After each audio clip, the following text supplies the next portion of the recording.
आज के अंक में हम आपको बता रहे हैं हरछठ या हल षष्ठी व्रत की दो प्रचलित कथाएं जिन्हें पढ़ने से मिलती है सुख समृद्धि। लेकिन पहले आपको बताते हैं कि क्या है हरछठ पूजा। हरछठ पूजा या हल षष्ठी का त्योहार भादो कृष्ण पक्ष की छठ को मनाया जाता है। इसी दिन श्री भगवान कृष्ण के बड़े भाई बलराम का जन्म हुआ था। बलराम को शेष नाग का अवतार माना जाता है। हल षष्ठी का व्रत पुत्र एवं पुत्रवती दोनों महिलाएं करती हैं। इसके अलावा गर्भवती या संतान प्राप्ति की इच्छा रखने वाली महिलाएं भी इस व्रत को करती हैं। और अब आपको बताते हैं कौन सी वो कथा है जो हरछठ के व्रत से जुड़ी हुई है। मथुरा के राजा कंस अपनी बहन देवकी को विवाह के बाद विदा करने जा रहे थे। तभी उन्हें आकाशवाणी सुनाई दी कि देवकी का 8वां गर्भ तेरी मृत्यु का कारण बनेगा।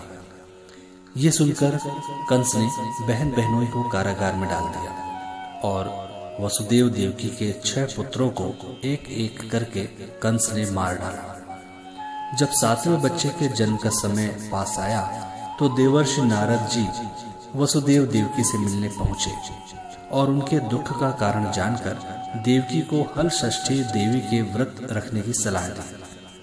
देवकी ने नारद जी से हल षष्ठी व्रत की महिमा और कथा पूछी तो नारद ने पुरातन कथा कहना प्रारंभ किया और वो कथा ये थी। चंद्रव्रत नाम का एक राजा हुआ जिनको एक ही पुत्र था। राजा ने राहगीरों के लिए एक तालाब खुदवाया जिसमें जल नहीं रहा और वो तालाब सूख गया।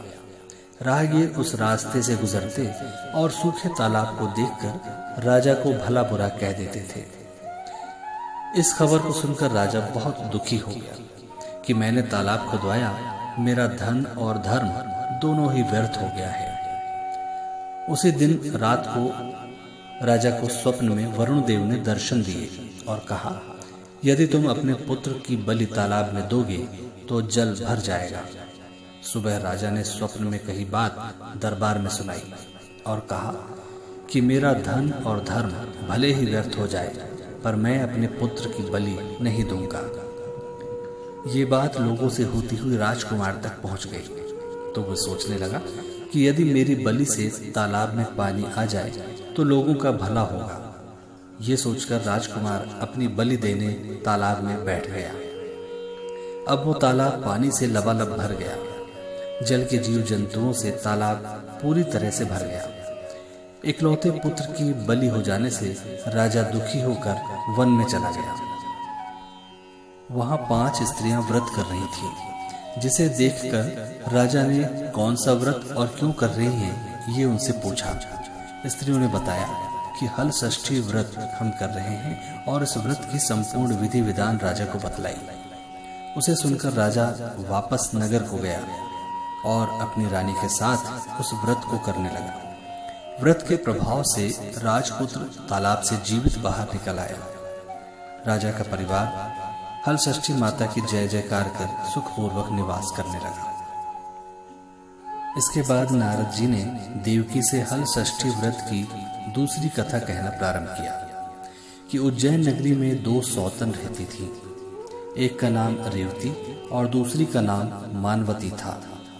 रेवती को कोई संतान नहीं थी जबकि मानवती के 2 पुत्र थे। रेवती अपने सौत के बच्चों को देखकर हमेशा सौतिया डाह से जलती रहती थी और उनके पुत्रों को मारने का जतन ढूंढती रहती थी। एक दिन उन्होंने मानवती को बुलाकर कहा कि बहन, आज तुम्हारे मायके से कुछ राहगीर मुझसे मिले थे। उन्होंने बताया कि तुम्हारे पिताजी बहुत बीमार हैं और वे तुम्हें देखना चाहते हैं। पिता की बीमारी को सुनकर मानवती दुखी हो गई। रेवती कहने लगी कि बहन, तुम शीघ्र अपने पिता से मिलने चली जाओ। तुम्हारे आने तक मैं तुम्हारे बच्चों का ध्यान रखूंगी। सौत की बात को सच मानकर और अपने पुत्रों को रेवती के हाथों सुरक्षित देखकर मानवती पिता से मिलने मायके चली गई। अब रेवती बच्चों को मारने का अच्छा मौका जानकर उन दोनों बच्चों को मारकर जंगल में फेंक आई। इधर मानवती जब मायके पहुंची तो पिता को स्वस्थ देखकर पिता से अपनी सौत की बातें कहने लगी और कुशल क्षेम पूछने लगी। अब मानवती के माता पिता ने अनहोनी के संदेह से पुत्री को जाने के लिए कहा, किंतु मानवती की माता ने कहा कि पुत्री, आज हल षष्ठी माता का व्रत है। तुम भी पुत्रों की दीर्घायु की कामना से ये व्रत आज की जगह कल करके चली जाना। माता की सलाह मानकर मानवती पुत्रों की स्वास्थ्य कामना से हल षष्ठी माता का व्रत धारण कर दूसरे दिन अपने घर जाने को निकली। रास्ते में वही जंगल मिला और वहां अपने बच्चों को खेलते देख उनसे पूछती है कि तुम दोनों यहाँ कैसे पहुंचे। तब पुत्रों ने बताया कि आपके चले जाने पर हमारी दूसरी माता रेवती ने हमें मारकर यहाँ फेंक दिया था। तभी एक दूसरी स्त्री ने फिर से हमें जिंदा कर दिया। अब मानवती को समझते देर न लगी कि ये सब माता हल षष्ठी की कृपा से संभव हुआ है, और माता की जयकार करती हुई घर को चली गई। नगर में मानवती के पुत्रों को पुनः जीवित देख और माता हल षष्ठी की महिमा जानकर सभी स्त्रियां हल षष्ठी व्रत करने लगी। नारद जी ने देवकी से हल षष्ठी व्रत की और कथा कहना प्रारंभ किया कि दक्षिण में एक सुंदर नगर है। वहां पर एक बनिया अपनी भार्या के साथ रहता था। दोनों पति पत्नी स्वभाव से बहुत अच्छे और संस्कारी थे। बनिया की पत्नी गर्भवती होती संतान को जन्म देती थी, किंतु भाग्यवश उनके संतान कुछ समय के बाद मर जाते थे। इस प्रकार एक एक करके बनिया की पत्नी के 6 संतान मृत्यु को प्राप्त हो गए। इस कारण दोनों पति पत्नी बहुत दुखी होकर मरने के उद्देश्य से घर से वन की ओर चले गए। वहां जंगल में एक साधु से उनकी भेंट हुई, तो उन्होंने साधु से अपनी व्यथा कह सुनाई। साधु ने ध्यान लगाकर देखा कि बनिया के संतान कहाँ हैं। साधु ध्यान में यम, कुबेर, वरुण, इंद्रादि लोक में ढूंढा, किंतु जब वहां बनिया के बच्चे नहीं दिखे तो साधु ब्रह्मलोक को गए। वहां साधु ने बनिया के सारे संतानों को देखकर उन्हें अपने माता पिता के पास लौटने का आग्रह किया। बच्चों ने वापस लौटने से मना करते हुए कहा कि मुनिवर, इससे पूर्व हम कई बार जन्म ले चुके हैं। हम किस किस माता पिता को याद रख उनके पास जाएं? हम जन्म, मृत्यु और गर्भ के चक्कर से अब मुक्त हो गए हैं। अब हम कहीं नहीं जाना चाहते। तब साधु ने बनिया को दीर्घजीवी संतान प्राप्ति का उनसे उपाय पूछा।